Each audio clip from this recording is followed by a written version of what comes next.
Voici une présentation du point de vue des auditeurs Actera, dénommés les Actériens. Nous développerons ici la pédagogie, le profil des auditeurs, les modules et les compétences développées. L'itinéraire de cette formation, nous le compléterons ensemble en guise d'aperçu. C'est une formation que chacun a parcourue à sa manière. Effectivement, chacun a sa façon d'appréhender les choses, d'appréhender le terrain qui s'offre à lui, sur lequel il ou elle apprend à agir, un terrain qui va aussi transformer son regard sur le territoire. Actera, c'est une formation, une expérience, une exploration.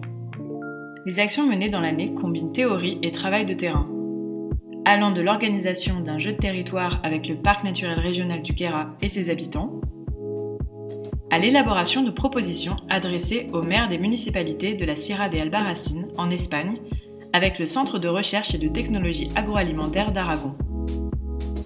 La pédagogie de la formation repose sur une approche de type recherche-action. Elle produit son effet par le déplacement des représentations des auditeurs confrontés au terrain et qui sont toujours amenés à être réflexifs sur les nouvelles compétences en cours de construction. Et voilà quelques exemples des actériens en action dans différentes occasions. La formation offre donc un cadre privilégié pour mutualiser les approches à partir d'un groupe au profil diversifié. On a des ingénieurs agronomes, on a un biologiste en environnement, on a des géographes, on a un économiste, un politologue. Précisons qu'un autre reflet de cette diversité, c'est les lieux des missions professionnelles qui vont déboucher sur autant de sujets de thèse professionnels en fin de formation. Parmi les 10 modules de cette formation, il y a le module sur les politiques européennes, au cours duquel nous avons réalisé un séminaire à Bruxelles auprès des institutions européennes sur le développement agricole et rural.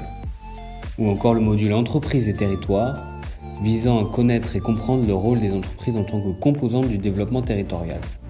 Mais aussi celui sur la planification et la maîtrise foncière, ou encore celui sur l'articulation entre l'élevage et le territoire, comme ici au sommet de l'élevage de Clermont-Ferrand. Un travail sur la race bovine locale, la ferrandaise, a donné lieu à plusieurs exercices. Pendant 2 semaines, à la fin de l'année, il y a eu le Flash International. C'est une mise en contexte à l'étranger qui permet une mobilisation de tous les apprentissages de l'année. Et cette année, nous avons valorisé nos acquis en Espagne, dans la province de Teruel.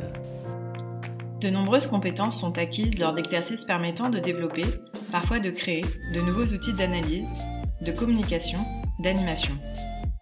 En travaillant sur différents types de cartes, en concevant des tableaux de synthèse ou des schémas explicatifs.